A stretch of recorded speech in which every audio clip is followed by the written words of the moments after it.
Hello, everyone, and welcome to the Cinematic Schematic, the official podcast of the Cinematropolis.com, your home to thoughtful conversations on film. I'm your host, Caleb Masters, and today we're back to playing children's games. No, it's not Peekaboo. No, it's not Tag.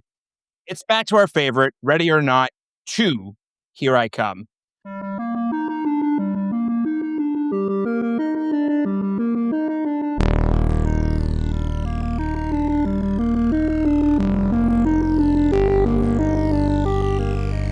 Going to start the show ice-breaking our reactions to the Oscars winners, the Oscars ceremony, before jumping into a spoiler-free review of Ready or Not 2, Here I Come. And we'll close out the show, as we always do, with a spoiler-filled discussion. Now, joining me in this game of hide-and-seek, he is my host. We are now, chained together, maybe more metaphorically than literally. He's my co-host, an award-winning Oklahoma filmmaker, Laron Chapman. Laron, welcome back. I wouldn't want to be handcuffed with anyone else, Caleb. So glad you feel the same way. I'm so glad you feel the same way. This would have been really awkward otherwise. Yes. I think honestly we would do pretty well together in a game against survival. Yeah, because we strategize really well. We communicate, same page. Yeah.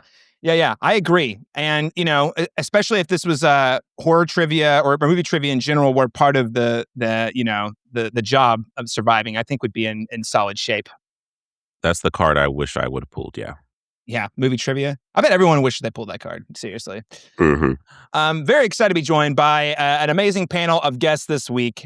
We've had him on the show to talk about Megalopolis. We've had him on the show to talk about the Oklahoma Film Exchange. Today, we are going to have him here to talk about Ready or Not 2, Here I Come, but also his farewell tour. He is the founder of VHS and Chill, Sean Peel. Sean, welcome back, sir.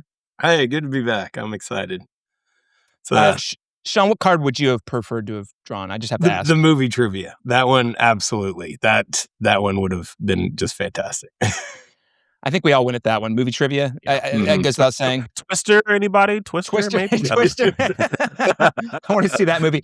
Tag. If you do Tag, I guess it's just that whole. Do you remember that comedy from like 10 or so years ago with Jeremy Renner or whatever? Yeah.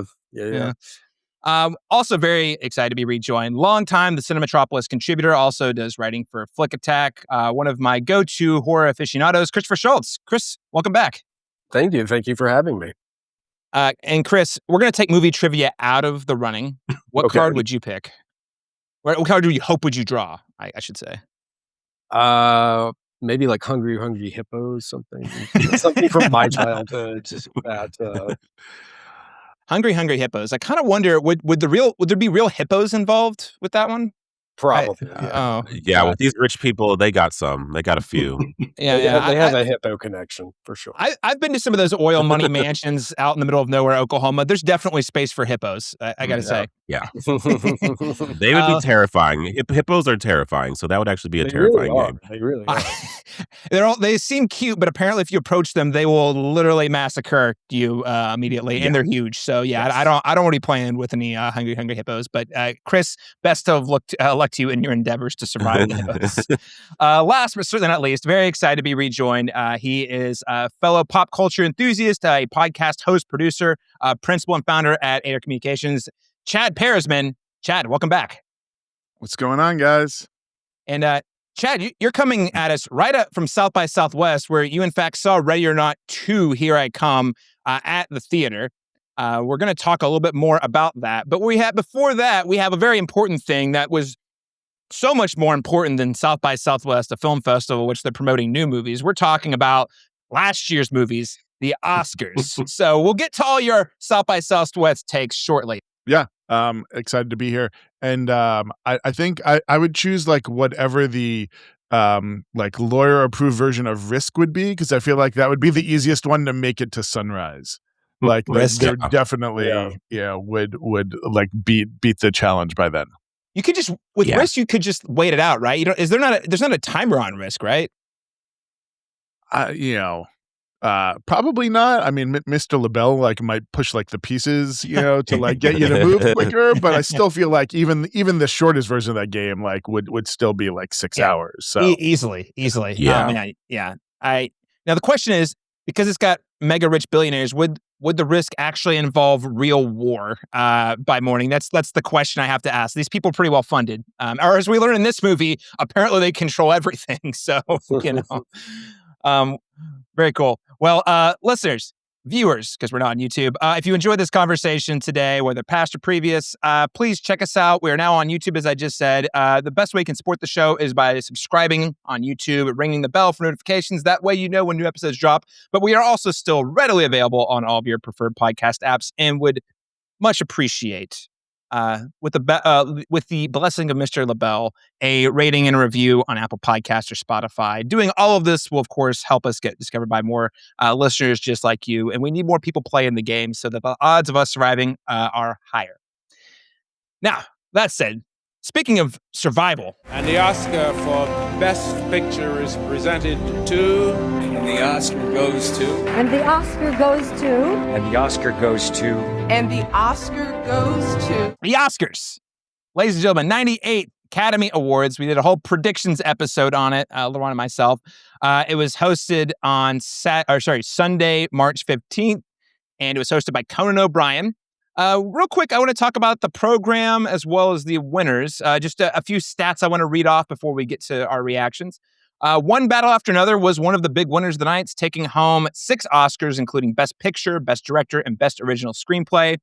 This is especially noteworthy because writer-director Paul Thomas Anderson had been nominated 11 times previously for films like There Will Be Blood, The Master, Phantom Thread, and Magnolia. So it was sort of like he never won one, so this was sort of like his big moment. We got Christopher Nolan got his for Oppenheimer a couple of years ago, and this was sort of Paul Thomas Anderson, who's been around even longer than Nolan, or at least as long, if not longer. This was sort of like his big night. Another big winner of the night, Sinners, took home 4 Oscars, including Best Actor, Best Original Screenplay, Best Cinematography, with a noteworthy first win for a woman and woman of color cinematographer, and Best Original Score. Another winner, Frankenstein, won 3 Oscars, including Best Production Design, Costume Design, and Makeup and Hairstyling. And I think another just noteworthy thing, if you look at the full list of winners and compare it to sort of how the Academy has done things historically, the ceremony saw first-time winners in 7 of the 8 major categories. So not a lot of repeats, a lot of new faces. So that's all pretty interesting stuff. Now, Laron, I'll throw it to you first, because I know you've got a lot of feelings about the award winners. But I want to start. What did you think of the actual programming? Like in terms of, hosted by Conan O'Brien, how did the show run? What was your take here? Yeah, I bring Conan back every year. I think he's great. I think he gets it. He's kind of the person that gives, like, he twists the knife, but he doesn't want to like annihilate anybody. You know what I mean? He wants them to have a good time. That there's certain people who just love to watch them kind of like, squirm in their seats, but he's kind of in and out with it. He's like one jab and then he's out. He's not really gonna hurt him too bad. I thought he was great. I thought it ran very smoothly. I loved the way they did the in memoriam this year. Was really punctuated with the especially with the like emphasizing people like Rob Reiner and Diane Keaton. I also absolutely loved the live performances, particularly the Sinners reimagination. I thought that was great. That's not an easy feat to do live. And I think if you've seen that moment in the movie like that, it's really cool what they're able to accomplish in that short amount of time. So overall, I was generally pleased with the ceremony itself. Yeah. You said he didn't really eviscerate anybody, although Ted Sarandos, he came out the gate for Ted Sarandos pretty hard right at the top, and it was pretty great because, most of the other ones he would like almost like kind of like let it out, like give him a little bit of a relief at the end. He's not that guy. He's like, we're in a theater with Ted Sarandos. Don't you see this? Isn't it great? We're all in a theater together. Movies. Yeah, I should say people we like didn't get skewered too much. Yes, no, it's cool. It's cool. Well. I agree. And the cold open from Conan in particular, where it was all based off of weapons, where he was in cosplay. I mean, that was incredible. I have to say, what a way to open the show. Get everyone's attention, and also that was planned. Like the amount of coordinating and production that went into just that opening. I mean, they had animations from K-pop Demon Hunters in there, and that's not cheap or fast to do. So I thought that pretty impressive. Sean, what was your take on the overall ceremony? I mean, I had a great time watching it. I loved it. I enjoyed it. We watched it at the OFX with a big crowd, so everybody was into it. At the opening, like you said, we were laughing about it was giving very MTV Movie Awards vibes, is what we Yeah. got, because the script, we kept expecting Ben Stiller to jump out doing something goofy or some impersonation, like back in the day. Um, I liked it. I thought it was a great show. I thought Conan did great. Whenever he was like going after Timothy Chalamet, we were like, "Get him!" Like it was, but it all seemed like everybody was having a good time. Like you said, he would roast and then kind of move on to the next guy. I dug it. It was a good show. Good time. Love to hear that. And Mhm. by the way, Oklahoma Film Exchange, OFX, and Mhm. Oklahoma City hosting all sorts of cool movies and events Mhm. like the Oscars. Yeah. I went for the first time. So I've been to a couple of public screenings, but not since COVID have I been to a public outing. I went to a local bar in Seattle called Clockout, I think is the name of it. And it was MC by a fellow group called Raised by TV. And it was a packed. I was kind of expecting it to be kind of modest, but like crazy standing room only like bar, and it was a decent sized bar. And the reaction from the crowd was awesome. And anyway, I wanted to call that out because Sean, the thing you're doing over at OFX, Oklahoma Film Exchange, is super neat. Creating a space where you can actually have a bunch of film fans in the same room together to watch and kind of laugh and cheer and all the good stuff. So thanks again for you and the whole team for hosting that. Chris, what was your take on the ceremony? I mean, I echo everyone else. It's a good time. I think Conan is he's been around for a while. He's always been sort of the weird comedy. Like back in the '90s when he first came around, he was more sort of an underground thing. Like he had Amy Poehler early on in her career doing like Andy's stepsister or Andy's little sister or whatever. So I like that he brings that kind of energy to something like the Oscars.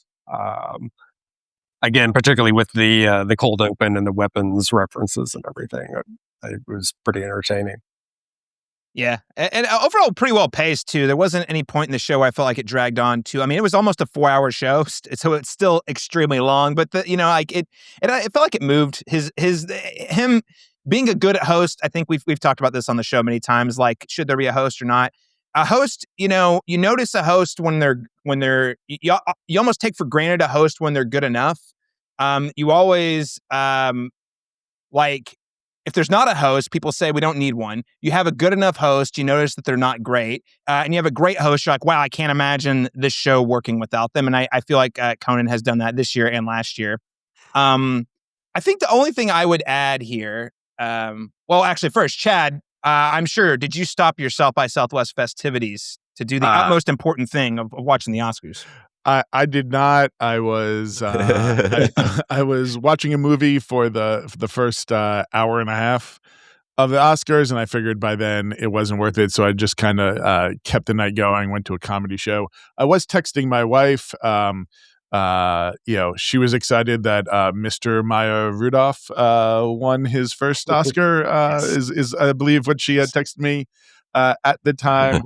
I watched a couple of the bits. Probably my favorite one is the supercut of all of the Matt Berry pronunciations of people's names.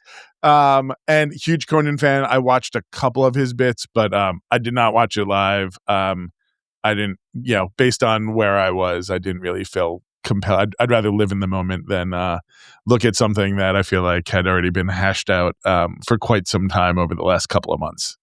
Totally fair. And I have complained about this often. One of the changes in schedule coming out of COVID is they moved the Oscars back to March. It used to be in February. And now almost every year since like 2022, it is directly conflicted with South by Southwest, which I think is really unfortunate because there are people at South by Southwest who would be at the Oscars or people who miss South by Southwest to be at the Oscars.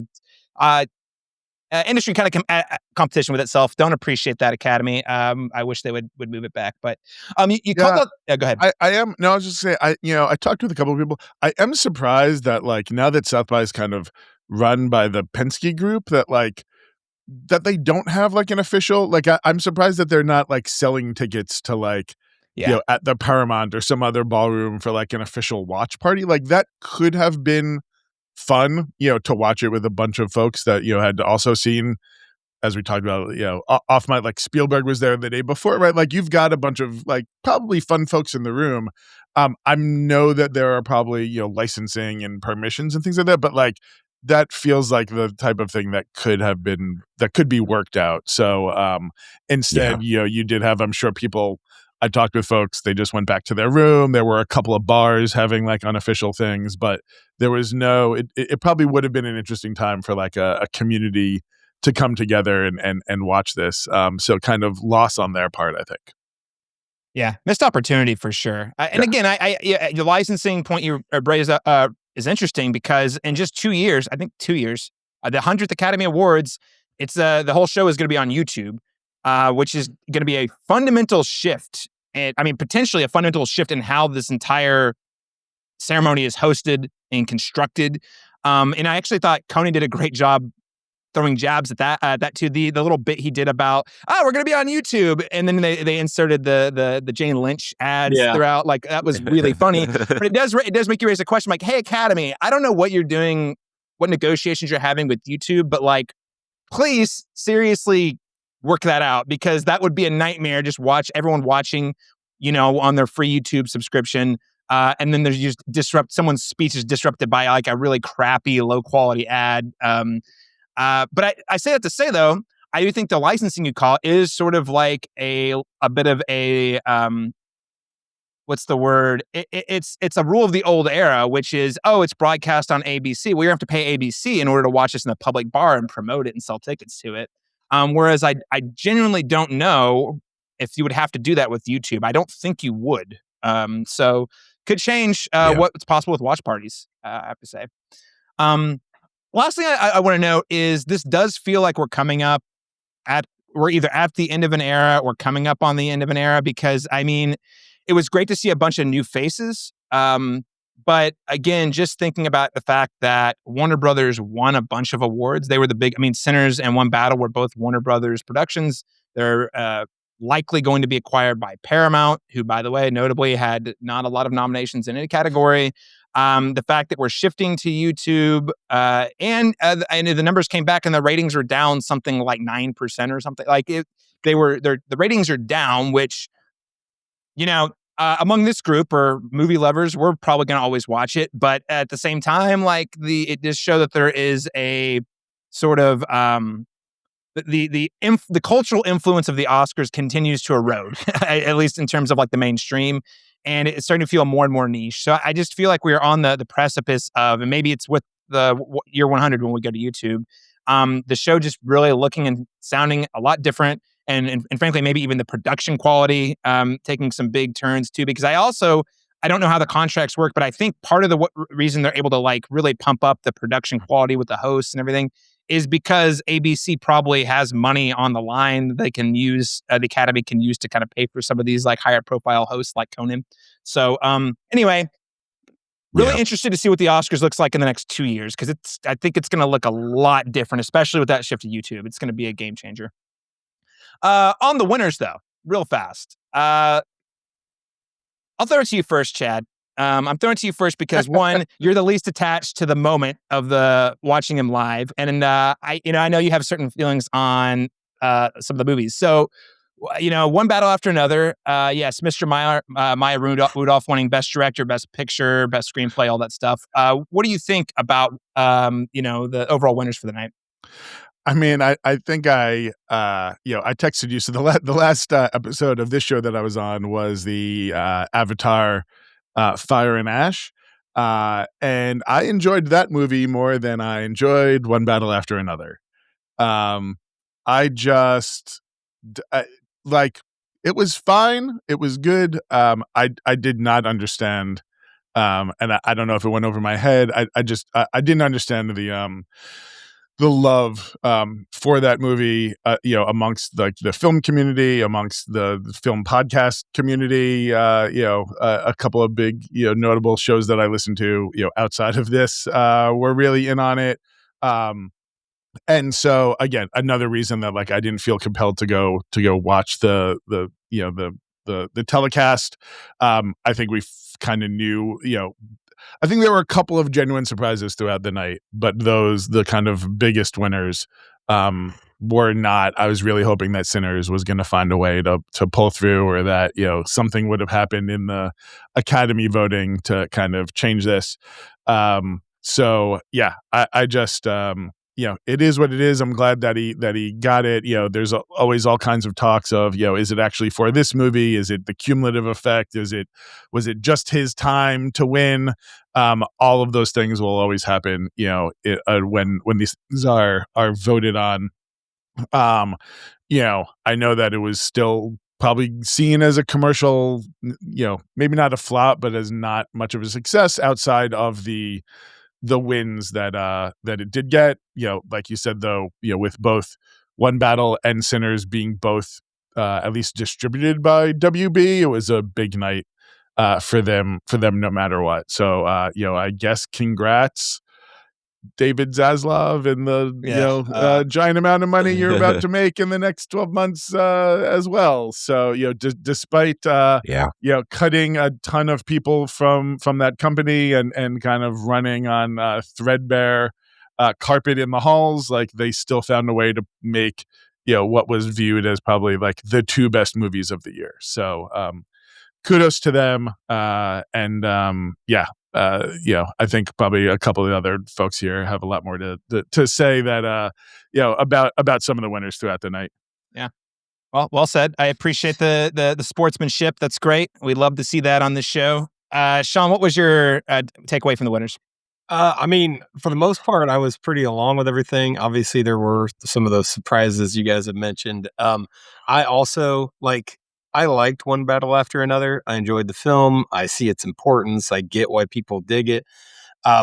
It's also a movie I'm never, ever going to watch again. It's not like on a Tuesday night, I'm going to sit down and put on One Battle After Another, but I've seen Sinners 8 times, since it came out in the theater and at home. So to me, that should have been the clear best picture. But I also, of course, have my, ridiculous love of movies like Tron, Ares, and I thought it got robbed on visual effects. That The Lost got a nomination. Dude, we talked about this. Jurassic World Dominion over Tron. Listen, I think Tron Ares is hot garbage, but I can't deny it looked pretty cool and it has a great score. It did. Yeah, it didn't get any of that, and I felt like it. I didn't expect it to win anything, but just the nom, especially over like The Lost Bus, Jurassic Park. I mean.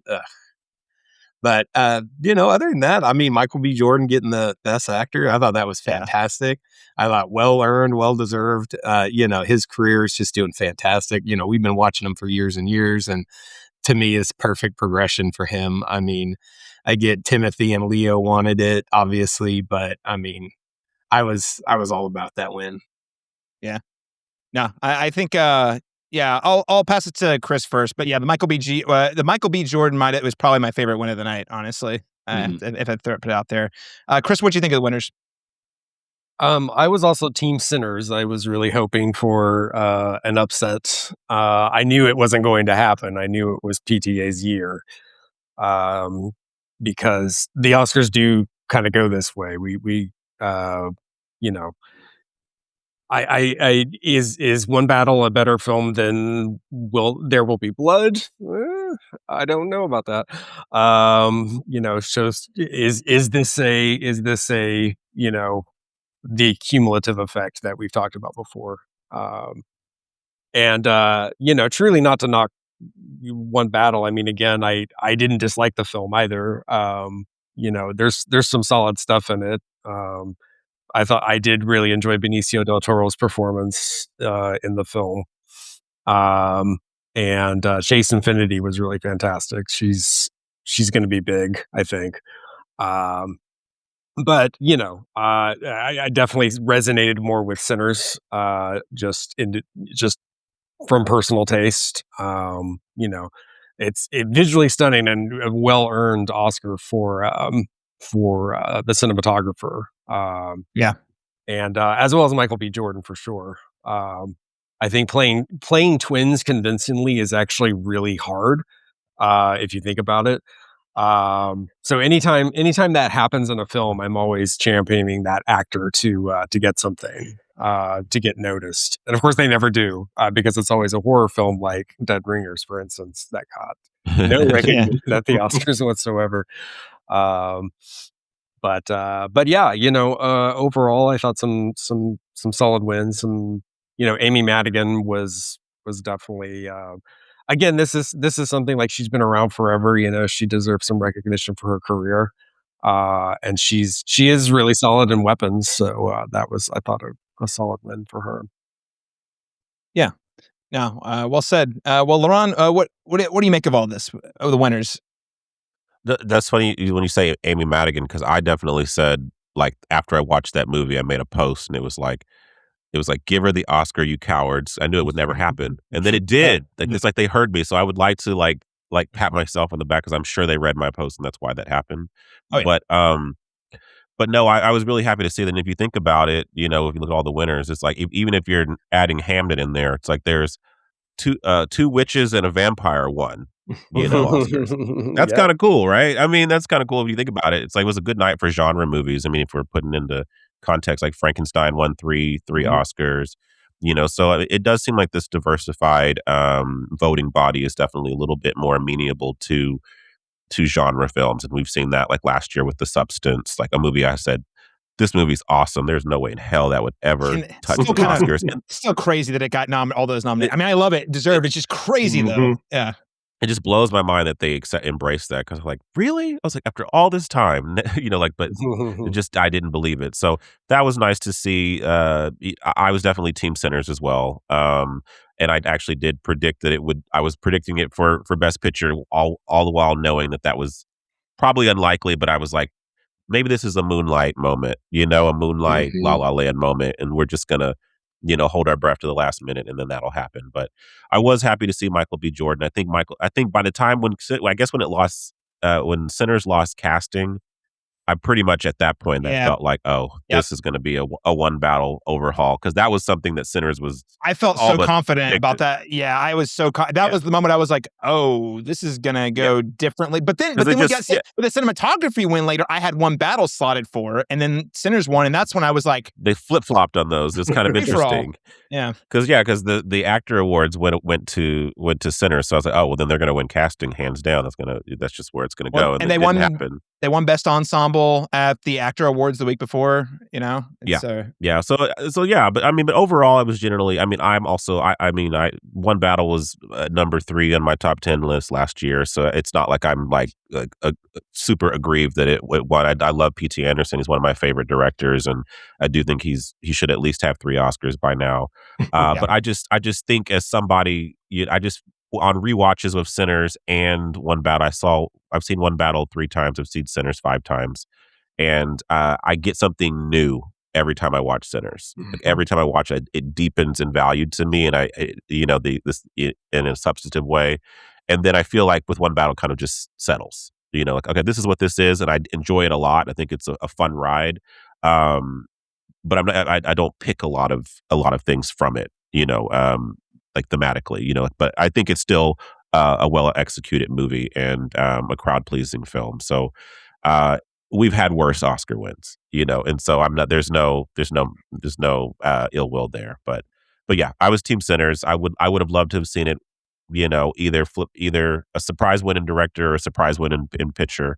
In either one of those, I would have accepted, and then I would have been fully satiated about the wins. But four wins for that is still good.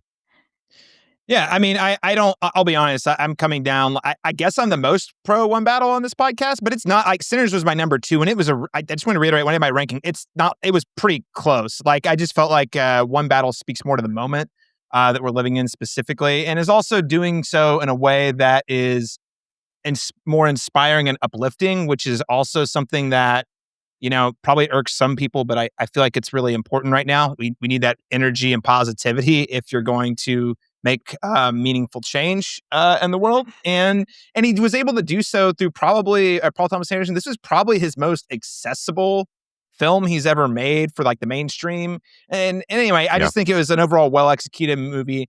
I think it had a lot to say about the moment we're in, and also had aspirations for, you know, and he even said in his speeches, like, this is a movie for how my generation kind of failed. And I feel like we owe it to you to try to like set you up for the next best thing. And we failed to do that. So, you know, there's just a lot there that I really resonated with me, but Sinners is also a mastercraft. Anyway, short version, I think I'm not mad about any of the winners. And honestly, even if it had gone the other way, I would have been happy too, because I think Sinners and One Battle are both outstanding films and they have a lot to contribute. And I'm really glad that we got to see Sinners take home screenplay as well. I'm glad that they had a category they weren't competing with one another, so they could both kind of have that platform. You know, Ryan Coogler is going to be back. I will say he will be back, and probably not very long from now, he will be back, and he will win an Oscar. And then, Laron, as you pointed out, when he wins, he would be the first Black director to win an Oscar. And I feel in 100 years, in 100 years, yeah. I feel pretty confident that he's gonna have that moment. I think I bring you back to, and is the cumulative thing fair? You know, that's up for debate. I don't. You have to remember, if I were going to give it to Paul Thomas Anderson, I would have given it for him for The Old Blood. But you know what he was up against and lost to? He lost to No Country for Old Men, which is another American masterpiece. So, you know, it's just one of those things where it's like, you know, I actually liked, he said in his speech, he's like, there are no best, he's like, there's no real best picture. And he named, like, I think it was 1975. And he like listed all of the best picture movies from that year. And he's like, these are all masterpieces. Like, and we all know they're masterpieces today. And he's like, this is just, you guys gave me this award based off of how you were feeling that particular day. And I appreciated that sort of like cadence and authenticity. And I think that Paul Thomas Anderson probably really likes Sinners too. So overall, pretty happy. Yeah. We've come a long way since Green Book, right? Long way. Yeah. All right, listeners. Well, there are our thoughts on the Oscars. What did you think of the winners? What did you think of the ceremony? You can comment. If you're watching on YouTube, you can comment below. Or if you're listening on your preferred podcast app, you can comment on Spotify, or you can send us an email at thecinemetropolis@gmail.com. Also, give us a comment on Instagram. With that said, let's move into our spoiler-free review of Ready or Not 2, Here I Come. The heads of the council families will try to kill you and your sister. Whoever does wins the high seat and controls everything. Everything? The world. You're telling me you didn't know your fiancé was in a devil cult? Listen, if you don't do exactly what I say, we are going to die.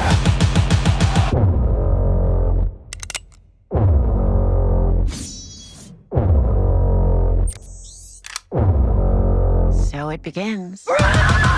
So according to IMDb, Ready or Not 2, Here I Come is described as, after surviving one deadly game, Grace and her sister Faith must now outrun 4 rival families competing for a powerful throne, and it's winner take all. A few fun facts about this movie. This is, of course, a sequel to the 2019 horror comedy Ready or Not. I'm going to try to get it right. From Matt Bettinelli-Olphin and Tyler Gillette, aka Radio Silence, as the directing duo is known as. This is the first film was a horror hit. It made $57.6 million against a budget of $6 million. So a big sleeper hit that year in the horror community.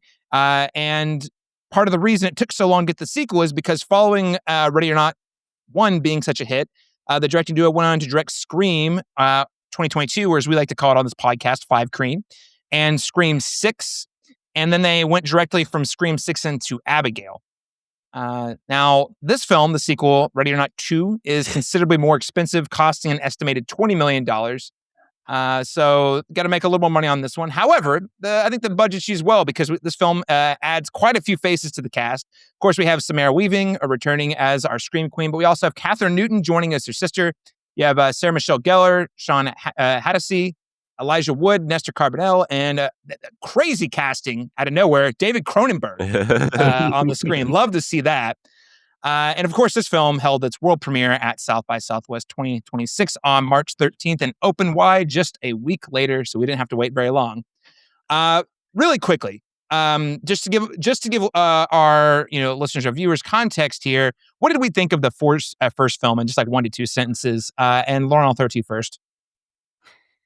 Yeah, I had a blast with the first one. I remember thinking, who are these guys that what are the, especially like at that point in horror too, like you're just always looking for new emerging voices and who's gonna pass the torch in that way, and so it was it was a fun ride, a fun concept. It was very novel at that time. Obviously the whole eat the rich mentality, which we'll talk about in greater depth as we go on with the podcast, and also several movies that have since used this same kind of theme. I thought it was a really fun time, and they definitely had like a strong handle on tone, in terms of finding that balance between humor and nihilism in a way. And I felt like it was a really entertaining 90-minute, kind of eat the rich bloodbath, and I was game for it. I had a good time with it. Yeah, and Samara Weaving has really kind of shaped up to be a pretty great final girl, if you will. So I think we should be saying her name as in those modern iterations of that for sure. Yeah, absolutely. A definite scream queen, to go back to the MTV Movie Awards, kind of descriptor. Chris Shultz, what did you think of Ready or Not, the original film? I loved it. I'm a huge fan of that film. Again, it's not subtle in what it's trying to say, and I applaud that aspect of it. I like that it's very just kind of in your face. Like, yeah, this is what we're doing. It has a great sense of humor to it. Samara Weaving is fantastic. It's just a super good time. Yeah, very nice. And Sean, what about you? I absolutely loved it. I rewatched it again right before seeing Ready or Not 2 because I couldn't believe it had been since 2019 when it came out. Yeah. It didn't seem like it's been that long, like 6-7 years, like ridiculous. But I loved it. The humor's great. I was having a great time rewatching it, cracking up, laughing. All the characters are perfect. The bumbling villains, like everything about it. I really enjoyed rewatching it. It's a fantastic film. So it holds up for sure, yeah? Yeah, absolutely. Chad, how about you? Ready or Not 1, what's your take? Yeah, I mean, I actually rewatched it last night with my wife who had never seen it. So I watched it after seeing Ready or Not 2. I mean, I agree with everything you guys say. I think the biggest win of it is dragging out that question of, is there truly a supernatural underneath or not? Yes. And it hides it really well, and I think has like the payoff at the end of the first one. I guess we can avoid like some spoilers for that as well, but like I think like the way that it gives you the answer at the end like was done in like probably the most perfect way possible. Yes, I found I also rewatched the first one the night before we saw the second one, and it's amazing. I kind of had forgotten how much it plays with is there something supernatural happening, or are these people just crazy? And the ending, you kind of get to have your cake and eat it too because of the way they execute it. So it's such a rich ending for lack of a better descriptor. That first movie was a revelation because horror comedies, I feel like Scream, we were just before the episode, we were talking about The Final Girls. Like there have been so many like horror comedies that have deconstructed and reconstructed the deconstruction of like slasher films, for example. And Ready or Not 1 is not necessarily a slasher film per se, but it is sort of like that chase. You're being chased by a bunch of people trying to kill you, and they're all kind of crazy. The thing I love for most about that first one, outside of the ending, which is Chef's Kiss, it really plays with your expectations and like in terms of how the scene's going to play out. So, for example, there's a scene where she falls down and has to like in this pit, and I won't get too detailed, but she has to climb out, and there's like you see a nail, like you see like a little clip, and you're like, oh my God, is she going to hit the nail? Oh no, she's okay. Okay, she did or didn't do it. You know what I mean? And it's a thing that I find that Radio Silence is great at because we saw them deploy that very effectively also in Scream 5 and 6. This like, oh, you know how this scene's probably going to go, or will it? And then, they keep you on the edge of your toes. And I felt like throughout the whole movie, there is moment after moment where you're like, oh, I know how this is going to go. Oh, it's going a little different. Is it going to zag back? And sometimes it doesn't. Sometimes it doesn't. Yeah, great movie, great horror comedy. And I do think it holds up. And also 90 minutes, guys. Yeah. I mean, come on. Oh, so good. So good. All that said, that brings us to Ready or Not 2, Here I Come, though. And Chad, I actually want to kick it to you first. And if you maybe elaborate for us, like, what was your South by Southwest experience? And then from there, kind of tell us what you thought of the movie after some reflection. Yeah, so this was like the Friday night big film of the night. So it wasn't like opening night, but it was still pretty early in the festival, which has been kind of restructured this year. I had a reservation for this movie. I showed up I think I showed up almost an hour and a half ahead of opening time and was surprised at how long the line already was for this, to the point that even the volunteers were like not prepared for as many people as showed up that early, and like the line kind of wasn't set up in the right place, and they had to come and move some people around and things like that. Made it in just fine. As as to be expected, but for anyone who hasn't been to South by or other film festivals, everyone in line, like, super friendly, happy to chat about what else they'd seen, what they're looking forward to. Had a long chat about the first one, with folks that were in line. As expected, again, like, everyone was a fan of that movie. Otherwise, we wouldn't have been standing outside in the surprisingly hot Texas sun for March. An hour and a half outside of the Paramount Theater.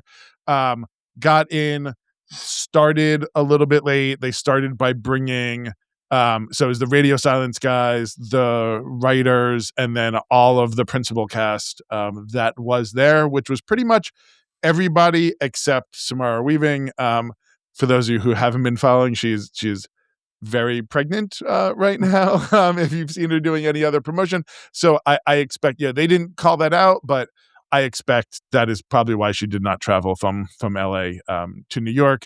But they were all there. They said hi to start, and then the movie ran. We were talking a little bit before, right? But that crowd, as you can expect, very forgiving.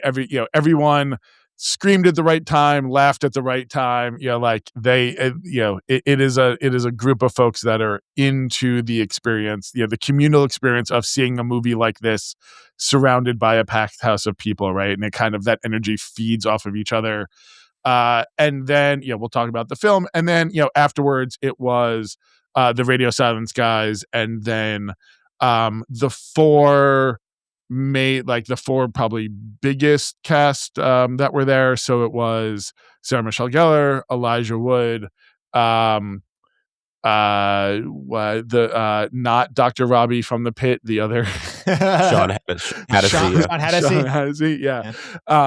And then Catherine Newton were the four that were on stage.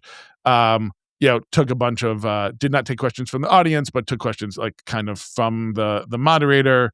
Were very humble, were great. Had we can talk a little bit later, after maybe we get into some spoiler stuff about what they had to say. I think probably the one big revelation that I think the guys have talked about recently is there was originally another stinger or a scene that was originally part of the first one that alluded to kind of the larger folks out in the world. It was cut very early on, they said, in the filming of the first one.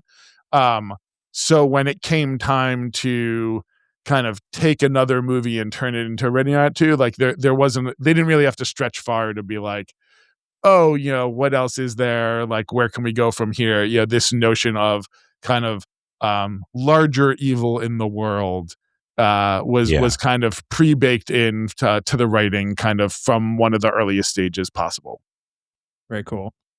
Well, love to hear that. I'm very jealous I had to miss this one, because this is like Ready or Not 2 feels like the dream South by festival experience, because it's a horror, so it's scary, people get on edge, but it's also a comedy, and then the audiences just eat it up. That's cool. Well, now that you had the experience and now you've had some time to think more about the film, what did you think?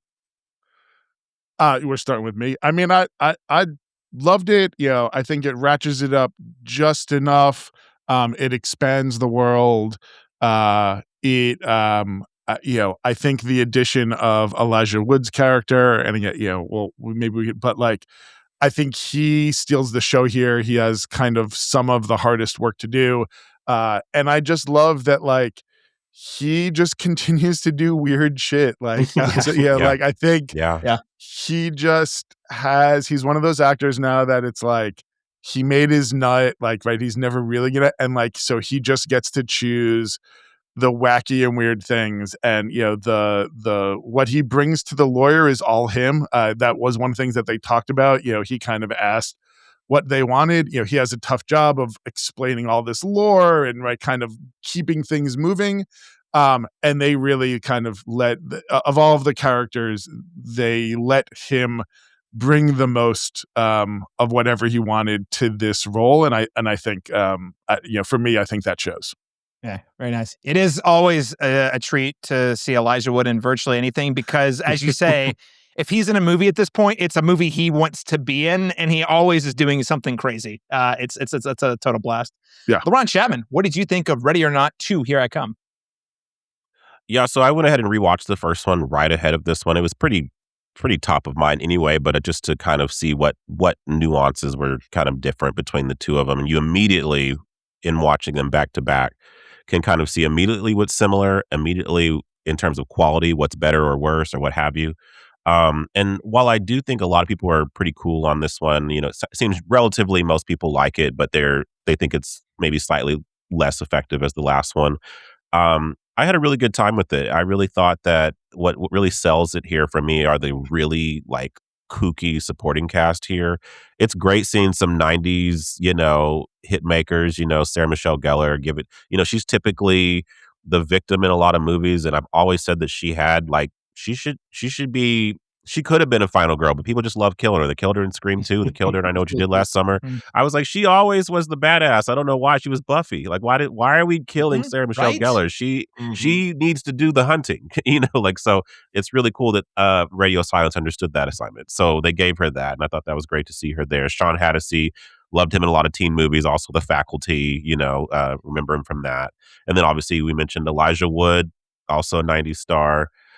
Given that deadpan delivery is just perfect here. What I really love about his interplay with this is essentially that as we're getting to know a lot of the lore, like what's fun about, like more fun for me about this one is it kind of levels the playing field where like typically the victims have, like obviously the odds are stacked against them. But here we're constantly getting kind of a tug and pull with the clauses and the what have you of like, oh, that actually works in the victim's favor. So, so you kind of keep seeing like the shift in power dynamics kind of throughout that, which made for a more fun process where it's not just like they're helpless victims that have to get through this process. But I think it's a lot meaner and nastier than the last one. You definitely feel the scope, the increase in scope, from the last one in terms of scale. And yeah, I mean, I think the novelty for sure for me, I think has kind of worn off. I don't know how much juice is left in this franchise, but I think for a second outing, there was enough fun to be had here to warrant the sequel. And I had a good time with it. Yeah, very nice. Sean Peele, what did you think of Ready or Not 2? I liked it. I also enjoyed it quite a bit. I thought the humor was great. I thought the kills were funny. The villains, the supporting characters were all just wacky and zany, but in a dangerous way, where it's funny to laugh at them, but also these people are trying to kill you. Like it's all fun until they're shooting a bazooka backwards, but that was supposed to be for your face, Twice. Twice. They just could not get that bazooka. No, it was fun. I liked the first one better, but probably because of how original and fresh it felt when it came out. And this one has a little bit of that sequelitis where it's just kind of the same thing, but a little bigger, but like Laron said, they kept enough humor and enough, surprises, and it was meaner than the first one. Like you said, like it's just, it definitely earned its place, I think, as far as a reason for a sequel. After the first one, I was like, yes, I would absolutely watch more of these. And that's what they gave me. I mean, they gave me what I wanted. So I had a good time with it. It was enjoyable. Very nice. Chris Shultz, what did you think of Ready or Not 2? Pretty much on the same page with everyone. It's a lot of fun. This is something where you hear of a sequel happening and you go, well, I don't know, did this need a sequel? That's always kind of the question on your mind. I think that they did really pull it off well. I think they, in terms of widening the scope of the original's Eat the Rich messaging, and taking this on this kind of global global sphere, I thought was really entertaining. And it is a lot of fun. And I'm not mad about it. Yeah. Yeah, I'm right there with you guys. I really liked it. Didn't love it. There is the it's less novel. There's just no way around it. And the movie does pretty much follow the themes are very clearly the same. The movie is not making any trying to hide in any way what it's about. And it's like it follows the same plot structure, even to it pretty much to a T. And like you said, like everyone here said, it's bigger, it's bloodier, it's bolder with the scope, it's bolder with the kills. It does add enough rules that it does kind of keep you a little more on your toes. Like Laron, you were saying, there's more tension. It's like, well, actually, now that we've got this lawyer guy here, it shows that even the rich people have to answer to somebody, which does kind of make it feel like an actual game versus just a massacre where the rich people write all the rules. So that was kind of fun. I would say, in terms of like elements that I liked that I don't think were in the first one at all, I won't spoil it, but there is a component that feels where a certain group of the characters are watching the hunt that kind of gives it this like spectator sportification of what's happening that we didn't have in the first movie. And I found that playfulness to be super fun, especially, again, without spoiling it, seeing how the plot unfolds for even those characters watching the sport. You're like, yeah, it's super fun to like talk, trash talk other people you don't like or clap or cheer whenever you're watching it. But then when you're in the actual game, it's a very different scenario, and it reveals a lot, different about you. So I really enjoyed all of that. Also, you guys have mentioned a great supporting cast. I would also give a tip of the hat to Nestor Carbonell as a former Lost head, or not current Lost head. Huge fan, played the immortal Richard Alpert. I am still convinced he's immortal because he still looks exactly the same. But it's nice to see him. He's oftentimes being like typecast or put in these really small roles. Like he's a mayor. He was mayor in The Dark Knight. He was head of the police chief in the Rip earlier this year. He's those guys who doesn't really get a lot, but does a lot with the role. So to see him get to have more fun and get, even if it's still a supporting character, get more screen time to kind of chew the scenery a little bit. I really admired all that. And I will say, we'll talk about it more in spoilers. I love how hard they go at the end. They go so hard, and there's part of me that's like, subtlety. It's a good thing. It's better storytelling. But then other times, like the Year of Our Lord 2026, I'm like, yeah, go big, go vicious, be direct and clear in what we're saying here. And I thought the movie found some really clever and playful and enjoyable ways to sort of demonstrate that, yes, rich people actually are, like, not just the rich people, like the richest rich of the rich people, like the 0.1% of the 1% are actually truly despicable people who will do literally anything to hold on to the power that they have. The way the movie does that is quite fun and very cathartic, I would say. We'll get more into that in spoilers. But before we do, maybe we can just go around the table and give letter grade verdicts. So Sean, I'll actually start with you. What letter grade would you give Ready or Not 2 Here I Come? I mean, I'd give it a solid B. I mean, if that's where we're going, letter grades. Yeah, I mean, that's where I would come around to it. It's enjoyable. I'll rewatch it. Like, I already want to watch it again to see, more about it and get into it. But yeah, I'd definitely give it a B. Things I really want to watch again and again, I'll rate pretty high. Very nice. And the nice thing is, not short and sweet, so it makes it a lot easier to rewatch. Laron Chapman, what letter grade would you give Ready or Not 2? I'd also give it a B. That's where I pretty much landed with it. I think it's a tick or two less, as I mentioned, less novel than the last one. So I think that one definitely set the foundation. But I do still feel like there's certain set pieces in here that are a lot more fun. It's kind of the Scream 6 of this franchise, where it's like the set pieces are a little bit fun than the first movie, but the first movie is obviously better, so. But yeah, I'd say a B, solid B. So I'll be all right. Very nice. Chad Parizman, what lower grade would you give Ready or Not 2? I'm in the same, like, I was a B before I heard these other guys say it for all the same reasons. I think, we'll talk about it later, but I think if we do get a third one, I think there are probably a handful of things that were introduced here that maybe on rewatch could elevate it, a little bit higher if they pick up some of those threads. But for now, yeah, totally enjoyable.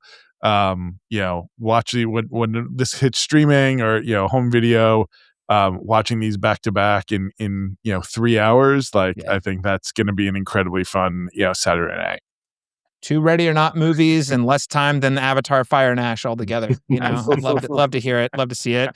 Christopher Shultz, what letter grade would you give Ready or Not 2? Yeah, I mean, I would say B, maybe B plus, just to give it a little bit of an edge for sure. But yeah, there's elements of it that aren't as strong for sure. That kind of weight things down a little bit overall. But yeah, it's nothing that ruins the experience of the film overall. Yeah, so B plus. I'm also right down the middle B. I really liked it. I think it's an inessential follow-up to an essential horror comedy, but that does not mean it is less of an inessential movie. I think it's a great time, and because as Chad mentioned, they're both so short. These are like an hour and 30, hour and 40. You can easily back to back them. Mm-hmm. I don't know how often I'm gonna be like, ooh, just Ready or Not 2.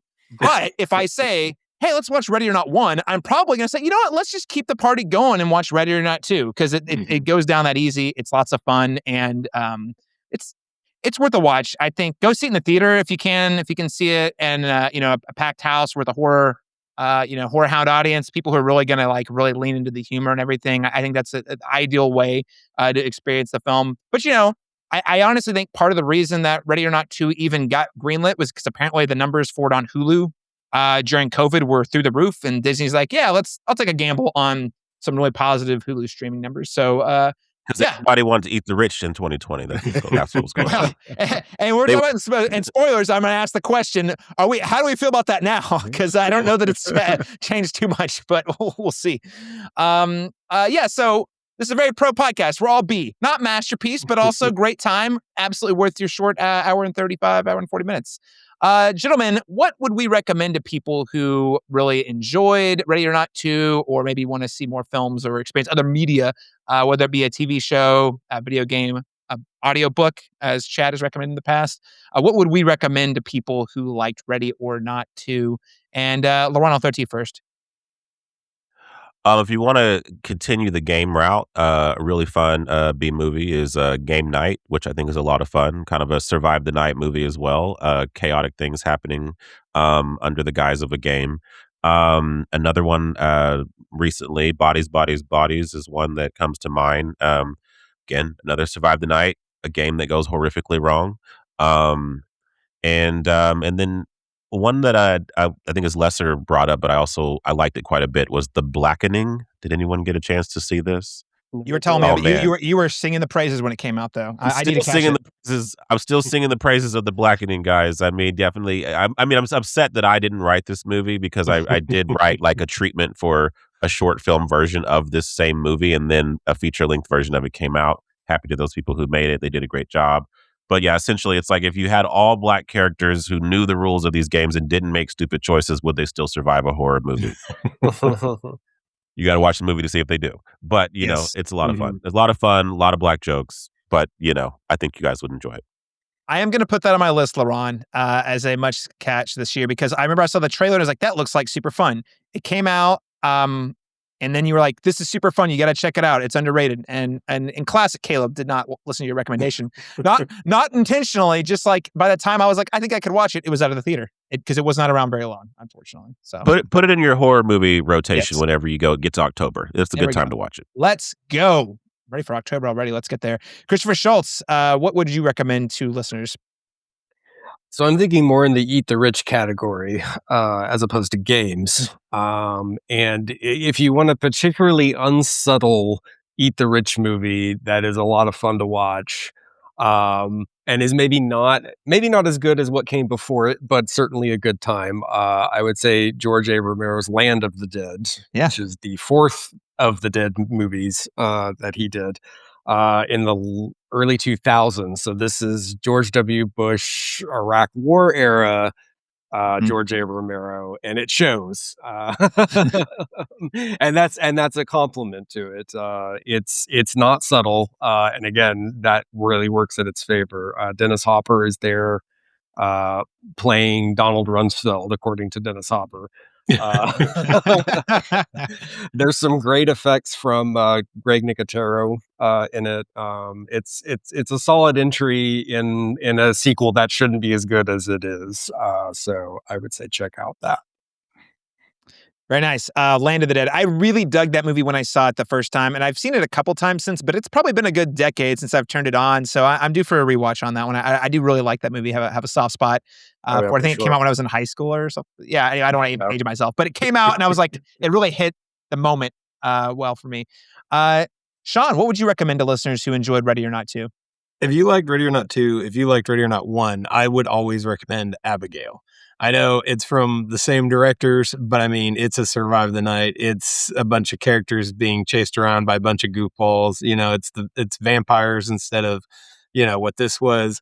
And I loved Abigail, and I had so much hard time finding people that have seen it. Or even I mentioned when I'm talking about vampire movies, I always drop Abigail and people are like, "What's Abigail?" I'm like, "Oh, it's the poster with the ballerina," and they're like, "Oh, that was a vampire thing." I'm like, yes, and it's really good. It's a really funny, a lot of the same cast members. They're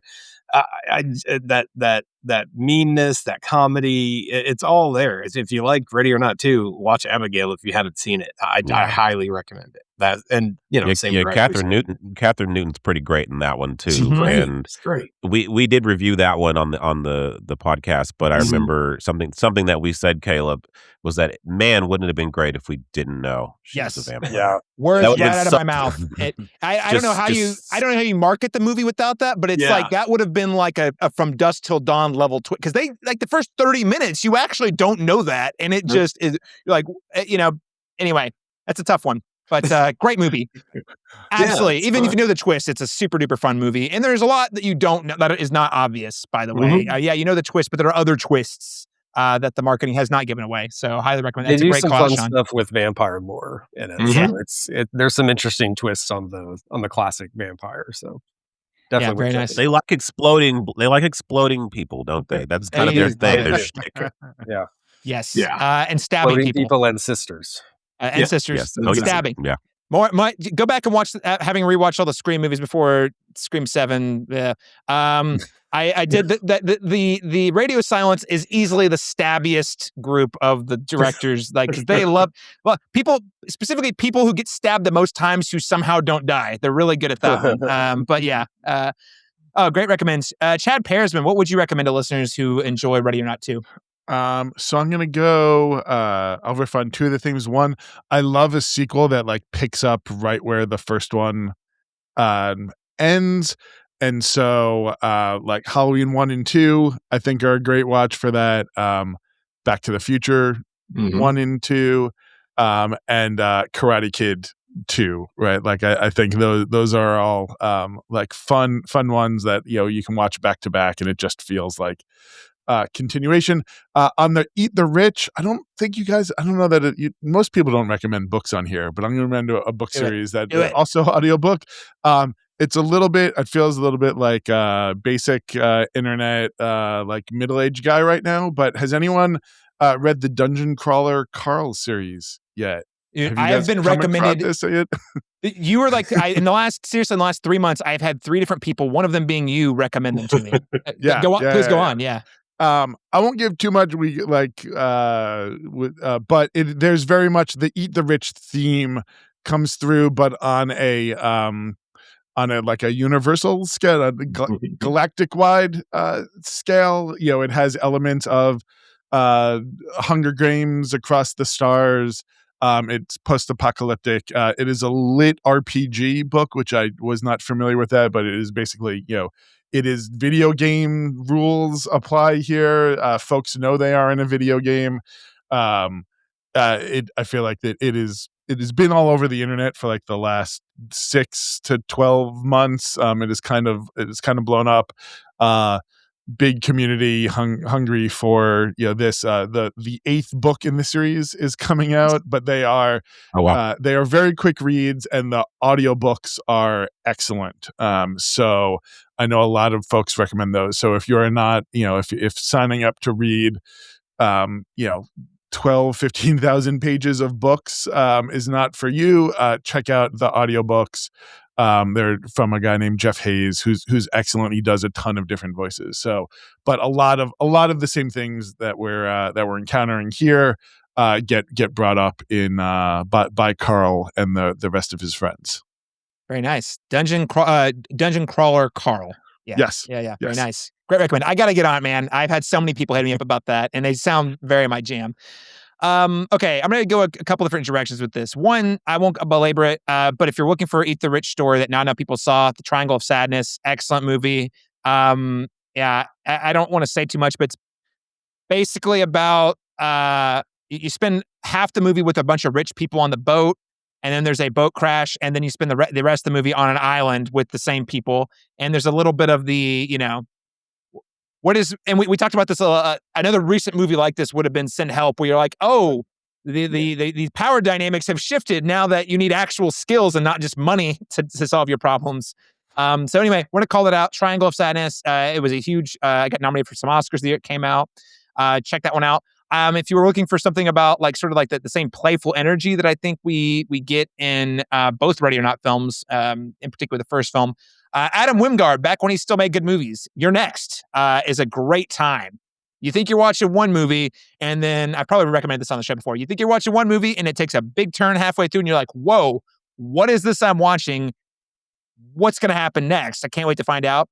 And then I'll also shift to just video games that have that feature a hide and seek mechanic that I think, if you're, you like the hide and seek playfulness, the gamification that you see in the movie. There's of course Dead by Daylight, which is a huge internet hit. There's always like DLC packs and new characters you can choose from that you can play on there. You can't play it anymore, but there was an amazing Friday the 13th game where it was like, one person plays Jason hunting all the campers, and then the rest of the people are playing the campers. Amazing game that sadly was the victim of the current legal dispute with the rights to Friday the 13th. And that same company that made Friday the 13th went on to make a Texas Chainsaw Massacre version that I believe you can still play. And it's a very similar thing where you have, one person who's playing all of these crazy Texas Chainsaw Massacre hillbillies, and then the rest of the cast are the teenagers trying to hide. So super fun video games. Highly recommend those. And lastly, this is a recent recommend, but it's top of mind.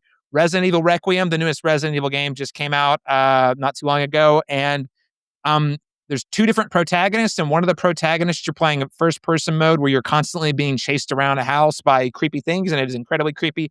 The other protagonist is Leon S. Kennedy from the video game, the big action side. I'm recommend the whole game, but specifically if you like the whole I'm running away from creepy things chasing me, the first person we play as another character also named Grace, by the way. It's a super fun, like there's zombies, there's creatures popping around every corner, and your adrenaline rush is real. Highly recommend that. That's of course on pretty much every platform, PlayStation, Xbox, Nintendo Switch 2, PC. So Resident Evil Requiem, check that one out. All right, well, that is the end of our spoiler-free review of Ready or Not 2, and it sounds like we all like it quite a bit. If you don't want to be spoiled on Ready or Not 2, Here I Come, go ahead and tune out now. Look, here's the thing about being rich, okay? It's fucking great. Okay, it's like being a superhero, only better. You get to do what you want, the authorities can't really touch you, you get to wear a costume, but it's designed by Armani, and it doesn't make you look like a prick. Yeah. Thank you. Full spoilers ahead. Ready or Not 2. The first thing I want to talk about is the Eat the Rich theme that's very clear from the outset of both movies. Both of the films follow a very similar plot structure, and the theme is the first film, and they both begin with a big surprise game we got to play, run by ultra rich people. You follow through and you see the game play out, and then it ends with Grace being drugged through a satanic ritual, only for her to outwit them before giant spontaneous combustions galore happen all around there. I love that in the second one. It's literally the same, but it's a whole cult room, and there's the way she tosses the ring in. Anyway, we'll get into it, but the way it plays out is just as fun as the first one, even if it's not as particularly surprising. So I just wanted to throw it, open up the question for the group here. I mean, what do you think about the film sort of double downing on the themes of the first film? What did you feel like? This is still fun. Did you feel like, I wish there was a little more? How well do you think the film kind of handled like upping the stakes using the same ideas? And I'll throw it to you first, Laron. I was gonna say yes and no. I feel like it again. We've kind of drilled in the point that it's not as novel. But I also didn't expect that. I kind of went into it kind of thinking, because I was not someone who was really clamoring for a sequel to this movie. I didn't think we necessarily needed one, but if they felt the need to do it, it feels like to Chad's point, like movies that pick up right where the last one left off. It makes sense that we're kind of still in that realm, because not much has changed. Just been a few hours or a few minutes, who knows. But I do think that there are a couple surprises here towards the end, I'd say. In particular, the final climactic scene is fun. That set piece is fun. I found that was probably the one aspect of this that felt like distinctly different from the last one. Yeah. And but otherwise, yeah, the rest of it felt pretty similar to the last one. Again, just upping the ante in terms of violence and what have you.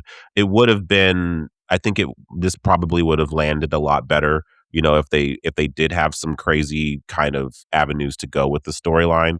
But I think that they played this one pretty safe while still keeping it, entertaining and keeping things moving along relatively quickly. So I guess I didn't have high expectations for this to be very vastly different from the last one. One thing I do wish they would do is take the 2 out of the title. Yes. It bothers me so much. Oh, it's like, terrible. Just call it Ready. It's already implied that it's a sequel. We don't have to put the 2 there. So just say, Ready or Not, Here We Come. That's a better title. The 2 is really obnoxious. Well, that was a studio executive. It was like, put that, because even at the beginning of the movie, it opens with just Ready or Not, Here I Come. There's no 2 in the opening title. You see it at the end of the movie, at the end of the credits, but very they clearly. They won't know it's a sequel. They won't know it's the same movie. They'll think it's something. Come on, guys, give us a break. I honestly kind of think. Oh, go ahead, Chad. I feel like that's definitely from someone that's like, well, what if the full name doesn't fit on the marquee? So we need to put the 2 in, or like it doesn't show up. Yeah, like that's the only reason that I can think of. Like, again, like inserting it in the middle of the whole phrase just feels weird. Like it's like, oh, this is for the people that like, we can't have everything after the colon. And I don't know where that would be anymore. I don't know if that like, unless there's some marketing genius that was like, well, the mobile version of Fantango only has a limit of 68 characters. Like that's the only other thing I can think of, is like, there's some marketing person that like, there's a reason to put that 2 in there. I'm sure there was probably tons of like surveys and focus group done on this. It just is so silly. And my other point is, I honestly think you could probably watch this and not have seen the first one and be just fine. I mean, like, yes, you should. The first one's a better movie, I would argue, and I think, there's lore there and character stuff, but you can pick up and be able to follow. Yeah, you can follow, and they even cut back to like scenes from the first one enough times that like, it's like, you don't need the first movie to understand what's going on. Yeah. Well, Chad, what did you think about this? The double downing of it all. Were you pretty happy with it? I was happy enough with it. I think it sets up. I think the tone of it's really good with that David Cronenberg and the what you referenced earlier, right? He's clearly like way more powerful than anyone should be.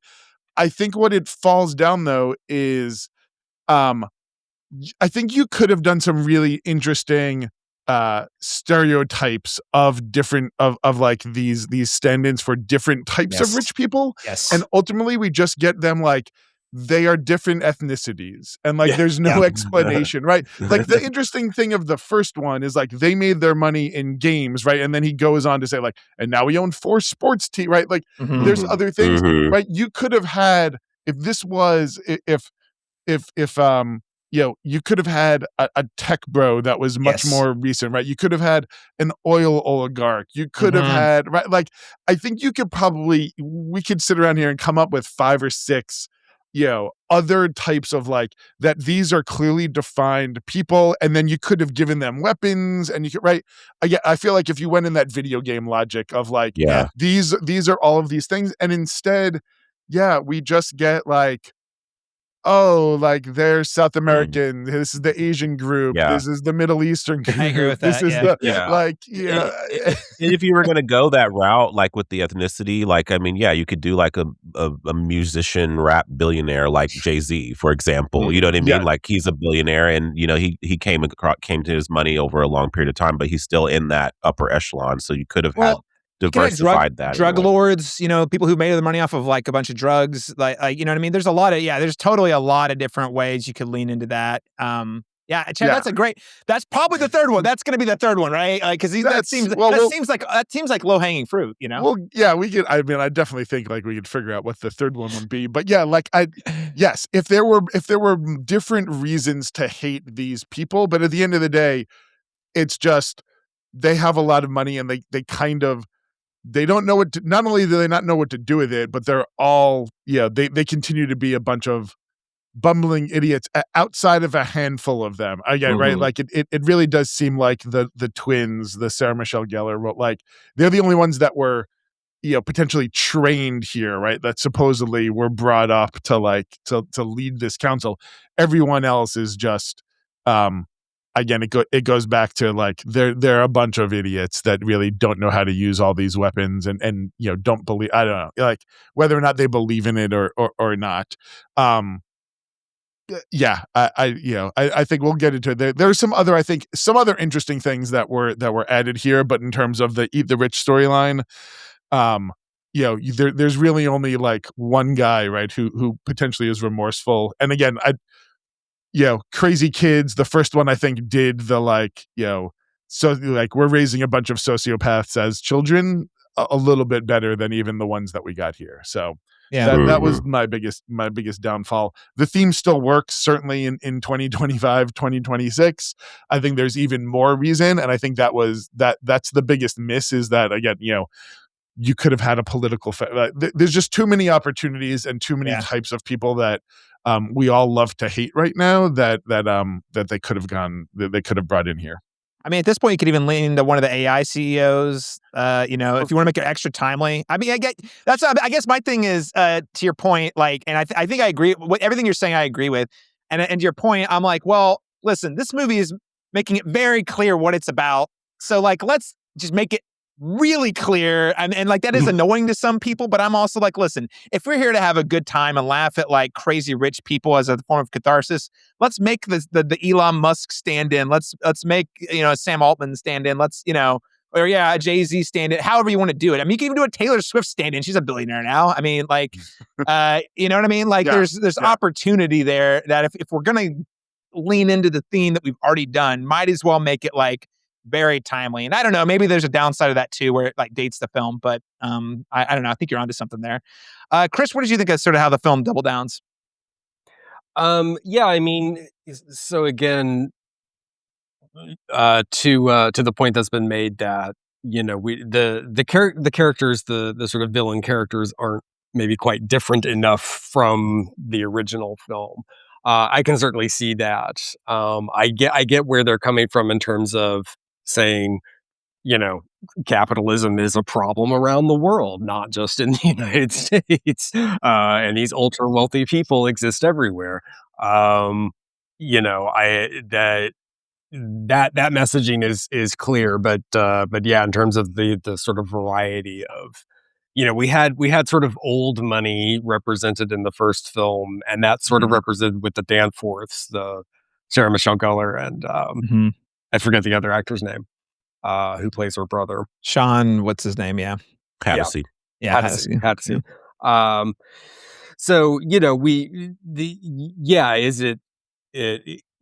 We could have had a little bit more room for some variety for sure. But again, I think, you think about the sort of age of the audience that's going to be watching this, I mean, is this going to be, Is this like a 13-year-old audience coming in to see a horror movie?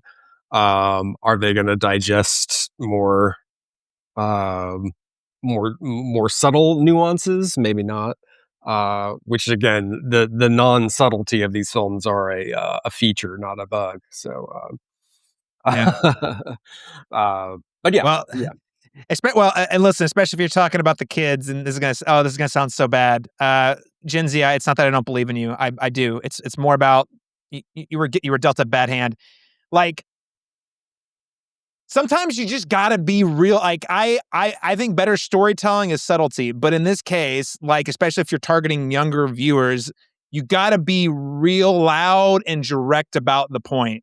Yeah, and it's like, and that's not even about like the lack of intelligence. I think it's a combination of social media, the way social media presents itself content-wise. I think there's a little bit of media literacy there, but mostly it's just attention spans too. You know what I mean? I was gonna say short attention span. Yeah. And that's not, by the way, that's not exclusively Gen Z. That's everybody to a certain degree. But I just think, like, again, if you're targeting younger, especially with a horror comedy where you have a point, you got to be like, hey, guys, this is what we're saying. Yeah. I think you're going to call that out, Chris, about the age and the target audience. Sean, how about you? Double downing, work for you well or not? I thought it definitely worked for me. I knew from the beginning that they were going to double down whenever I call it like surprise Cronenberg. Whenever he shows up, like Star Trek Discovery, like he shows up in Star Trek Discovery weirdly a lot. And it's just, you don't even care about the show. It's just, he's so interesting to watch, and whatever he's doing, I'm there for. So when it opened with, him in it, even though they iced him right off the bat, I was just like, oh, okay, this is, he was involved. It got me interested. And of course I had a weird obsession when they're evacuating the lodge and they're walking through and there's a giant like oil painting of Cronenberg, like just this, and I kept thinking about how, what do they do with a painting like that? Where does that go? Why don't they put that on a merch store? Like, I love, it's a dumb, weird thing with me. I guess, oh God, Independence Day Resurgence. There's it's a stupid movie, but there's a painting of President Whitmore, I think. Bill Pullman? Bill Pullman's character from the first movie. There's a big painting of that. And I won that in a Twitter contest. So I have in my closet a giant painting of President from Independence Day Resurgence. That was just like a weird thing. So when I saw this one, I saw the giant painting. I loved it. I knew I was in, it was going to be bigger. It was going to be more fun. And we haven't really gotten to the ending, but I love that, just the nod, the guy, Mr. LeBaron or whatever his name was, shows up again. And all he does is like a half-second little just a little nod. Sounds like if they make a third one, they can do whatever they want with it, but it better end with just a quick little, that dude shows up again at the end and just like, like just, I love that.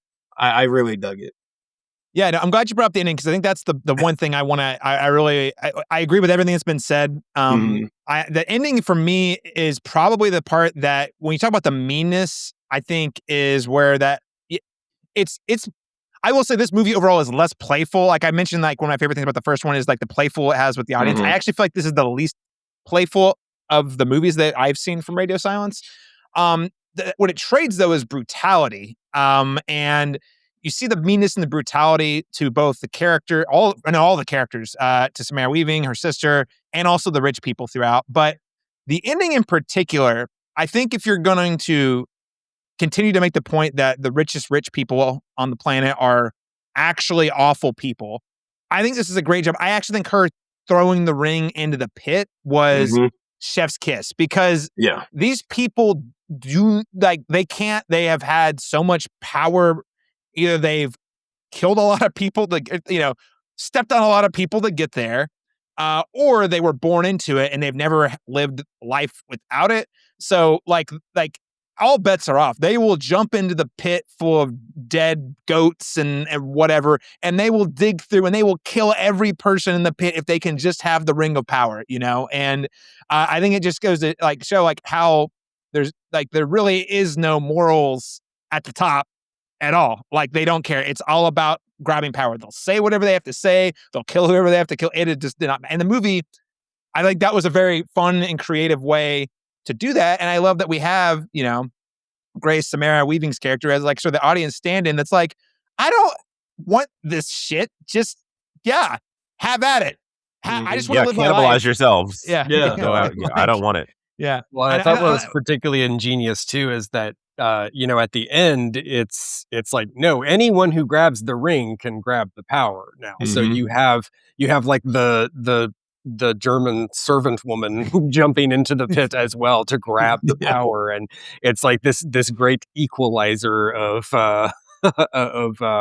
of greed coming in together, and the lower class and the the upper class just going at it. And again, not very subtle way of saying capitalism can wreck anyone. Well, I love and say there's that whole scene where Sarah Michelle Gellar is hunting in the woods, and it's like literally like I'm not. Listen, don't blame me. It's the system. It's the system that's causing me to do this. You're a part of it too. In fact, you participate in it too. I can't help it. This is just how it works. And that was a really nice touch. Yeah. But I mean, I have one other thing I want to say, but like as it relates to like the themes, anything else you guys want to add about the ending in particular? I guess the Elijah Wood being like, there's surprisingly little verbiage about this in the rules, like stuff like that was a nice touch. Anything you guys want to add about the end, Chad or Laron in particular? Well, that little phrase you just mentioned right now, like it kind of is, it feels like a subtle nod to where we are now. It's like, I mean, the Constitution's there, but apparently you don't have to follow it. Like people were just doing the honor system. You actually can just say, I'm not going to do that. So it's just like we didn't prepare ourselves for that kind of power grab because we assumed the goodness in people would just kind of outwit everything. And so, but once you get one person in there willing to just kind of, grab it by the jugular, it's like, I can kind of destroy everything underneath it. So, but that's what that reference to me felt like, like a joke about, but. And just to add on that, from the earlier in the film, I mean, what gets us to the end, right, is this like, there's actually a loophole, and it turns out it's like Olivia Chang's character is like, everyone else is like, get my jet in the opening, and she's like, get my lawyers, right? She's like the only one that seemingly is level-headed of like, I think that there's a way out of this. So I think to introduce that into like, there is this like series of rules that we all still have to follow. And that's what gets us ultimately to the end where she, agrees to marry Titus, I think is again, like a nice little addition to the lore. And I do, as we're thinking about the first one and the second one, and maybe this leads into, I know where you want to go, Caleb, but, the turn of Titus, like Titus is like at the beginning is seemingly like the idiot brother, like the son, Cronenberg's character doesn't really, seem to have a whole lot of faith in him. And so, this kind of having to prove yourself, and that ultimately ends with like him betraying his sister at the end, I think is really interesting. And I think actually is a little bit of a better, twist or development than in the first one with her husband ultimately kind of going with the family, right? Which like the whole movie in the first one, you are like, where's he going to fall? Do I believe him? Right? We don't know him enough. In this one, it does seem like he is kind of acting out of the benefit of the family and kind of elevating them. And so him ultimately to your point, to stab and kill his sister, like literally in the back like that, to me at least was like a little bit of a shock. I did not expect him to go kind of full, but that sets up kind of just how crazy he is by the end. But that to me, I think, is one of the better kind of twists and elevations from the first film. Yeah, no, I think so. And Chad, I think that takes us right into like this sort of the Scream Queen siblinghood, the siblinghood being a very key theme for Grace's character in the movie. I thought there was an interesting thing they were doing, and I'm curious about how well you guys thought it worked. I used to have this podcast where we reviewed Batman the Animated Series with a friend of the show, Joshua Unruh, and we always talked about opposite number villains. Like, all right, what's the story we're telling? Okay, now to communicate the idea behind the story, we're going to introduce a villain who is an opposite number in a specific kind of way to demonstrate the point. And this movie does that through the siblinghood, right? So you have Grace and her sister Faith who are estranged, and it's sort of the story of how they either are going to how is their relationship going to survive or not? Are they going to be able to make amends and really build a new relationship, or are they going to turn on one another? And I thought it was interesting that we had that. The Ashcroft siblings turning against each other, even though they were united in the beginning. As the film plays out, their long-time relationship, their certain like jabs they've taken at each other over the years, the mistrusts, the misgivings, the entitlement they both have in their own way, ends up being their downfall. Versus you have, again, Grace and her sister haven't talked in years and hate each other at the beginning. I was just curious, like, how did you guys, what did you guys think about this sort of opposite number villains, I guess? Like, or was this do you think it really added to the way we were able to understand more about Grace and Faith and family? Or was it more like kind of window dressing, like a nice little, oh, that's a cute thing you did? I mean, it definitely, there's a juxtaposition there in terms of like how seeing how with Grace and then what is Catherine Newton, Grace and Faith, both of them, they kind of see. Yeah. No, that's right. There's a joke about that in the movie as well. Joke, yeah. I felt like when they leaned into humor, I was fine with that. Like there was the joke about the guy she was dating and whatever that wasn't actually the guy she was dating. He didn't exist at all. Like when they leaned into it for like a joke, it worked for me. When they tried to be on the more sentimental side of things, it kind of dragged the story down for me a little bit because this isn't that kind of movie where we're really like invested into the deep depths of their relationship. But in terms of just illustrating the contrast between them and Sarah Michelle Gellar and Sean Hattie, I felt like they in the one end they're competing against each other, where the other end, like they actually care to see, like, they keep doing this tug of war. Like, I do actually care if you get harmed, whether I'm admitting that or not, so that there was a nice contrast there, showing how they pretend not to love each other, they pretend not to care, but they actually are, there's actually some heart there. I think that worked better in that regard. But so overall, you were not really into the sentimental component. You thought it was more the playfulness was the selling point. The playfulness worked better for me, just for this type of movie. I didn't. Every time they would have kind of a heartfelt kind of moment, I was like, let's get to the. I'm not that invested. I'm not invested enough in this aspect. I get that you're sisters. I've already bought into that. I don't want you to die, but like, I'm not here to watch you guys cry about it. Like I just. I'm sorry, guys.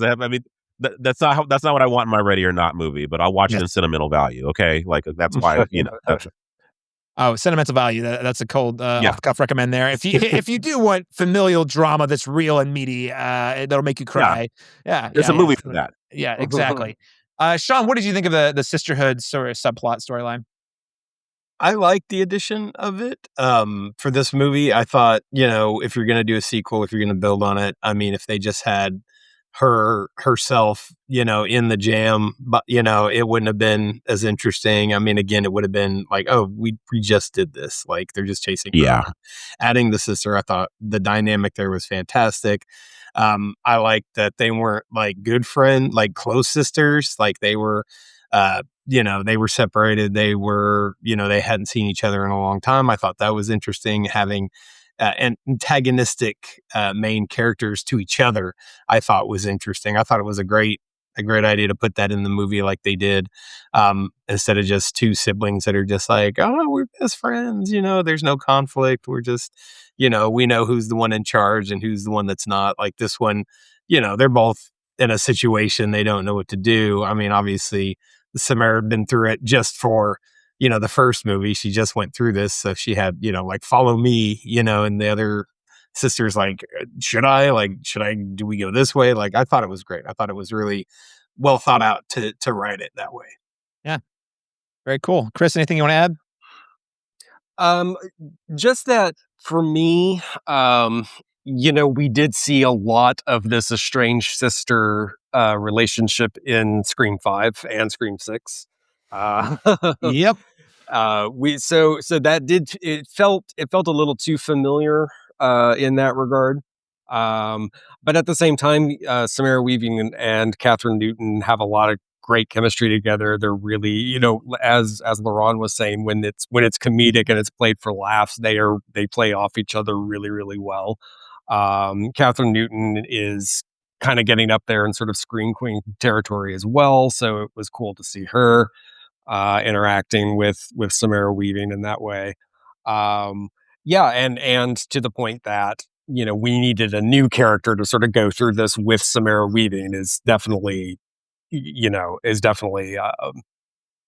key to the storytelling of this. So I didn't mind that aspect of it as much, but I was sort of ready to get to more kills and fun times. Yeah. Chad, bring us home on this. Anything you want to add about in terms of what worked or didn't about the siblinghood storyline?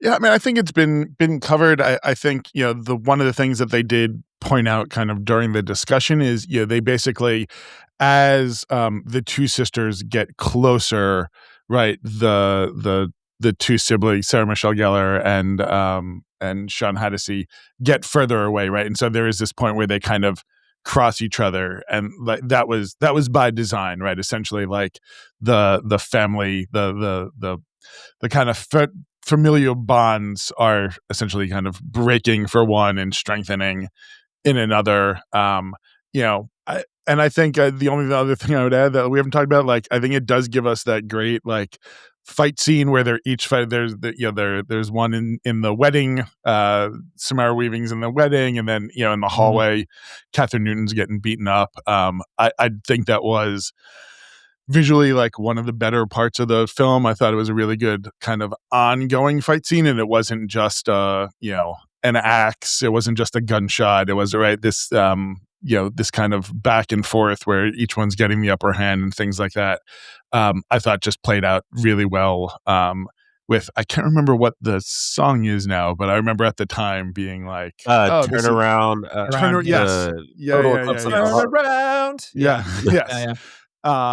And so, like, I think the pepper spray. That was such a great gimmick. Where they can't like see each other now, and they're like, yes. I got a big laugh. For sure. Yeah. And again, like, it was good to, it brings back this, like, they're a bunch of bumbling idiots, right? A lot of these things happen by circumstance, not by design. So I think you get that. And I think just with the two sisters, I'm glad they didn't, but it does, right? There probably is a version of this where one of them dies, right? And maybe there is a Samara Weaving, does actually sacrifice herself for her sister, right? Like, you could see some type of version of that going on. Glad we didn't go there, but it does, I think, give it a little bit more stakes than if it was just Samara Weaving alone, where we assume that once again, she will outwit and outsmart this family. Yeah. Yeah. Well said. I don't really have much more to add. I am with you. I would say if I was going to sum up my feelings, it's pretty close to Laron's. I'm with you, man. The comedy worked great. The set pieces worked great. Whenever there was a couple moments where it's like, this feels too real, and a movie that's not really about being like not real in that way. And kind of unearned with the time frame that they have to do to kind of deal with their art. We're already like in the thick of the conflict. It's like I don't really have time to deal with the backstory of your issues. It makes me sound so heartless. I just mean not in this movie, guys. I do have a heart. I promise. They keep the movie lean, keep it fun, keep it light. Again, the dynamics having two of them adds. There's just it's I would say it's almost exclusively upside, but I don't know that it has. It is kind of fun to see the opposite sibling pair, and I think, Chad, the scene you're referencing is when basically Sarah Michelle Gellar's like, yeah, just go ahead and kill him. It's cool. There's that's the moment where the trust, I think, on their side breaks, and we see that split go the other way. Yeah. And that was a good scene too. But I didn't really feel like the movie really had much to say. It was more like just like kind of a playful like plot dynamic, just like, oh look, we've got another set of siblings, and they're coming out from the opposite direction, and it was fun. I think we're about out of time. Just to kind of close us out here. Do we want a Ready or Not, Here I Come again, or do we feel pretty satisfied? Because I will say, if you do a Ready or Not 3, my whole take is you really can't use the same plot template again. It would have to, or you'd have to do something real, have a real thoughtful, interesting twist on the same formula. Otherwise, it's going to start to feel kind of boring. And I'll throw it to you first, Sean. See you nodding your head. What do you think? Oh, I absolutely. I want one more. That's it. Don't make a 4. Don't make a 5. No spinoffs. I'm okay with one more.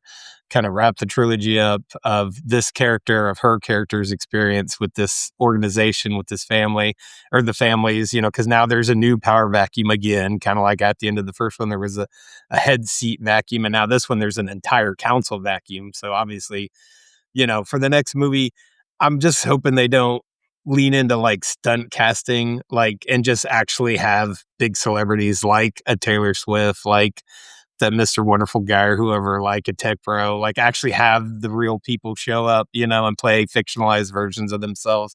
That's a route they could go. I mean, but I would watch one more. I'd give them one more.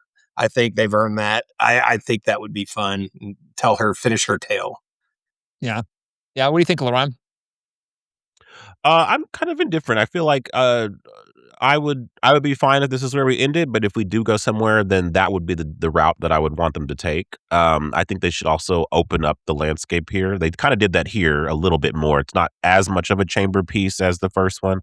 Would be kind of interesting to maybe have it be, maybe not in a mansion. Maybe it's maybe it's out in ordinary life, and they're chasing around in some different capacity. That would be kind of interesting, but also, yeah, maybe there's some secret. It'll be in their private. It'll be in their private Hawaiian compound. Do that. There you go. There you go. Something there. Yeah, exactly. Yeah, just change the setting a little bit, maybe, and then also maybe there's a clause, another clause that we haven't, that the fine print that we didn't read. Well, yeah. Here, so Elijah Wood does have to come back for the third one. We're saying, right? Oh yeah, he has to actually, there is one other thing, that sort of, I can see that happening. That would be the route I would take. But also, if, again, as I said, if they end it here, I think they're ending very strongly. I think that's fine. I'm also fine with Radio Silence doing other new original things too. I as you mentioned, I really loved Abigail. I mean, kind of wish they had done Scream 7. Really wish they had. Yeah. You kind of really wish they had now. But yeah, I think that they have other things that they could utilize their talents with as well. But if they made a third one, I would be there day one. Okay, very nice. Chad, ready or not, here I come again. Yes? No? So it's Ready or Not 3. It's You Can't Hide, right? So they have to partner with the Fugees, right? They have to go get that. That's the third one. And to your guys' point, they flip the script. This is now them hunting down all of these other family. It's her and her sister now, right? Supernatural style, right? They are now out in the world. They know this stuff exists. So it's You Can't Hide. It's You Can't Hide from them. And it's them essentially taking down the rest of the LaBelle's people on Earth, right? And it's maybe it's a Horcrux thing, right? They continue to weaken him, each family they take down as they go through. So I'm all in for it. To your point, we need another a different version of this. Maybe we have to give them a few years to get there, but I don't see this one going away. Would love to see the two of them together again in something else. So I'm all for it. Very nice. Yeah, we'll see. Box office wise, I think it had. I should look at the numbers, but it had a solid enough opening. But I mean, the thing is, it's only $20 million, so it doesn't have to make a boatload of money in order to justify doing a third movie. So I feel like the odds are semi high that we get a third one, especially if it does well enough in the theater and also performs well on streaming, which is another factor I think a lot of studios are looking at now. Chris, what would you want from a Ready or Not 3? Or maybe you don't. Well, I think it's going to depend on what things look like in another 7 years, right? So, we have the continuation of those themes from 2019 showing up in very bigger, very bolder ways, and again, the global aspect of this cannot be underemphasized. Just how much this has reached sort of a tipping point in a lot of ways. So yeah, in another 5 to 7 years, let's see what's happened, and then let's see what Radio Silence can say about it with another Ready or Not movie. Yeah. Well said. I'm kind of with you guys. I think if there's a cool idea there and they want to run with it, great. I also am not like hungry for another one either. It's like sometimes people are like, "You want pizza?" I'm like, "Sure." I will never say no to it. It's good. It's tasty. But are you saying, I'm not asking you for it necessarily. Yeah, that's kind of how this feels. I think you're onto something, Laron, though. I would like to see Radio Silence do up more originals. And this is a conversation I think we had off air with a friend of the show, Jason Black, after our Oscars episode. Like, Denis Villeneuve, who is about to, by the way, Doomsday coming at you December 18th. Get your tickets now. He made Blade Runner. He's going to have made 3 Dune movies. And we're like, oh, what is he going to do next? Can't wait now that he's got all this clout from Dune. Oh, he's going to go make James Bond. And, and I think, Chad, we probably talked about this too. Yeah, like it's another thing. It's like, well, you've got this amazing talent who's theoretically done the work to have his blank check Christopher Nolan movie. And he's like, yeah, I'm going to go make James Bond. And I feel the same way about Radio Silence. It's like, you did the 2 Scream movies so you can do originals, and then you went right back to a sequel to a movie you already made. Now, maybe it was one of those, we really wanted to tell this one initially anyway. I would love to see more original stuff, though. I think they add a lot to the conversation in horror, reinventing a lot of things we've seen, like, vampires be another example, Scream movies. They're really inventive and sort of like staying true to what we know and love, but also doing something fresh and new. So, probably prefer another Radio Silence original over a Ready or Not 3. We are not. I just looked it up. I did not know that they were attached to this. Apparently, they're doing The Mummy 4. Like they're doing the Mummy movie. Right. They are doing them. Oh, I forgot about that. Yeah. So like they are taking the bigger studio paycheck, I would imagine. Like that, and like that is straight to Universal. That is. And this is the one with Brendan Fraser. We got 2 mummies coming out. Yeah, the one Brendan Fraser and Rachel Weisz are back. Yes. Yep. Yes. Wait. What's the other mummy? There's like another Lee Cronin's Mummy comes out in a matter of days at this point. Yeah. Mid-April, I think, April 17th, I think. Sometime middle of April. Watch the trailer. It looks brutal and wild. I'll say that. We'll see. Mean. We'll see if it's any good, but it looks mean. It looks like a mean mummy. It's not going to be laughs in that one. I do love the first 2 Mummy movies a lot, and I'm not even going to go to bat and say the second one's great, but I have a huge soft spot for it. Mm-hmm. Those guys seem like they have the energy and the sensibility to pull off that movie, so I'm interested. Yeah. Look, I just hope The Rock's back in it. I want to see those. I want to see those guys work with Dwayne Johnson. Dwayne Johnson's like, I picked the wrong Safdie brother for my Oscar. Guys, what are you going to do for me now? So, well, I'm just hoping they can explain the swap of, because, with the Mummy 3, they swapped out Rachel Weisz for Maria Bello, and now they're going back to Rachel Weisz. So, yes. And apparently I read that they said that it is going to stay, the third, the Dragon Tomb Emperor, whatever, the third one is canon. They are keeping that in the canon. So it's going to get referenced. Oh boy. Yeah. Oh boy. Well, there you have it, listeners. That is our review and in-depth discussion on Ready or Not 2, Here I Come. We all think you should go check it out, preferably in a theater, but also even when it hits streaming, it'll be worthwhile there. Gentlemen, this has been so great to have a full cast to talk about Oscars, talk about Ready or Not 2. Really appreciate all of your time and willingness to sit down and chat with us. Sean, VHS and Chill, where can people follow you, and tell us a little bit more about what you've got in store for your farewell tour? Yeah, VHS and Chill. You can follow us, VHS and Chill OKC or VHSandChill.net. Any of the socials, Instagram, Facebook, VHS and Chill OKC. Can follow along. Right now, I'm in the middle of my farewell tour. I've been doing VHS and Chill for 10 years, just doing movie screenings at various venues across the city and other places in Tulsa. And I've definitely come to, I guess, the end of that. I feel like with the formation of the Oklahoma Film Exchange and the things that they're doing, I feel kind of like I don't need to do it anymore. Like, because there are places in Oklahoma City now, other film groups are popping up doing stuff at Bookish and things where, I did it when I started it. It was just like me and the Oklahoma Film Society. Like, we're the only people doing anything, other than AMC, or General Cinema or whatever. There was just nothing in Oklahoma City at all like this. So now that there's other film groups popping up, there's Oklahoma Film Exchange is doing their stuff. I kind of feel like the thing I did it for 10 years. I'm good. I've, this farewell tour is me showing films that are really personal to me instead of like trying to show stuff that I think people are fun or things people haven't seen, which is why I've done like Bicentennial Man. I've done Dick Tracy, like movies I grew up and watched growing up. On April 25th, we're going to be at Rodeo Cinema. We're going to do Elusive, which is a local Oklahoma Bigfoot comedy film that I loved when I was working at Rodeo. They were filming that movie, and I helped them, test the DCP and do things like that. And at the end of the movie, I made VHS copies for the cast and crew of that movie, put it on VHS and made a case and sent it to all of them.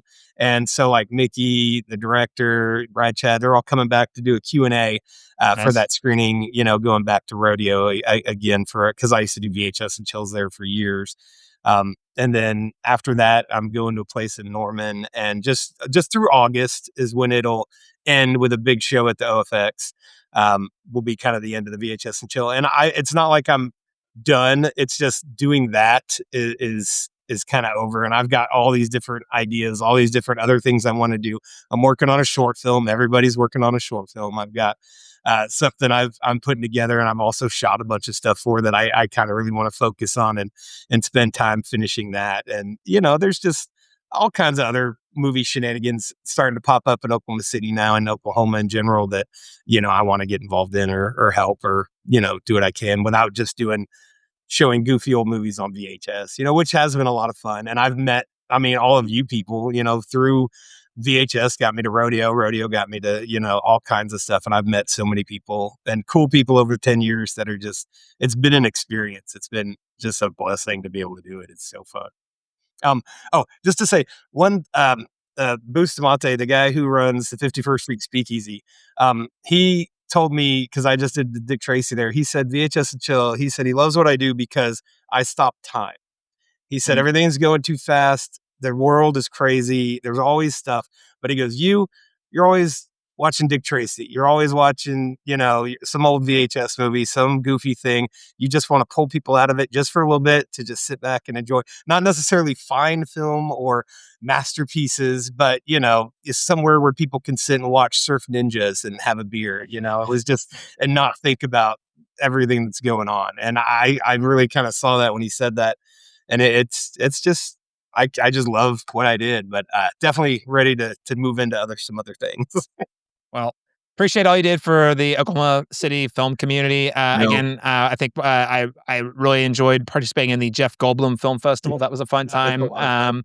Anyway, congrats on 10 years. The fact that you're able, as a guy who runs a podcast, which is not the same quite as hosting monthly movie screenings, but doing anything for 10 years takes a certain amount of commitment and grind. And I think it's like, you should be really proud of the thing you're doing. And also, another thing that I haven't gotten there yet, but you realize, do I want to keep doing this or do I want to do something else? And I think that also takes a lot of courage to say, this thing I've done that I'm proud of, I need to take a break from and move on. So anyway, congratulations on 10 years.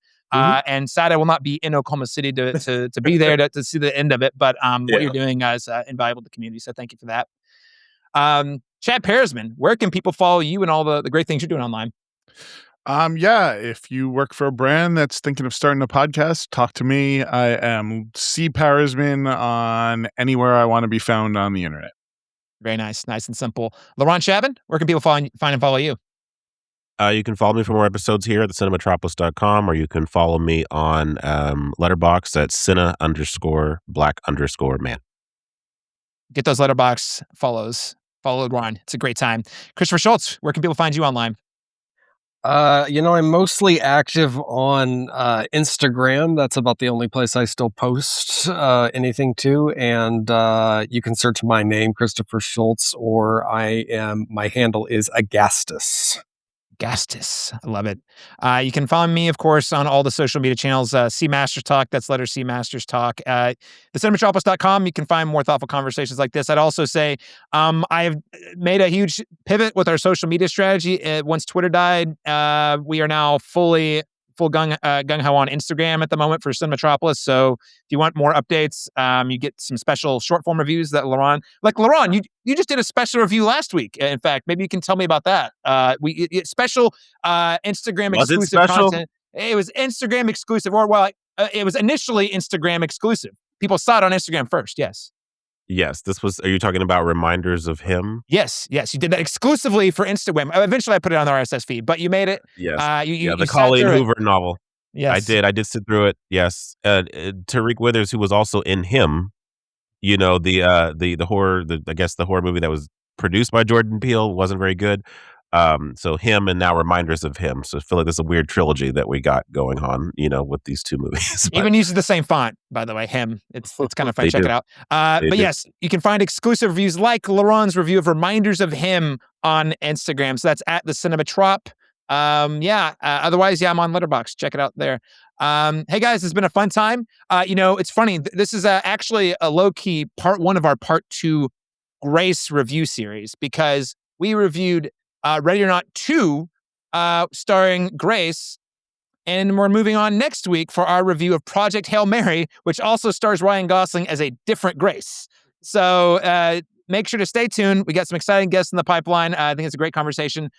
Ready or Not 2, check it out. But also Project Hail Mary, catch it on a big screen. We'll talk about it next week. Catch you again next time.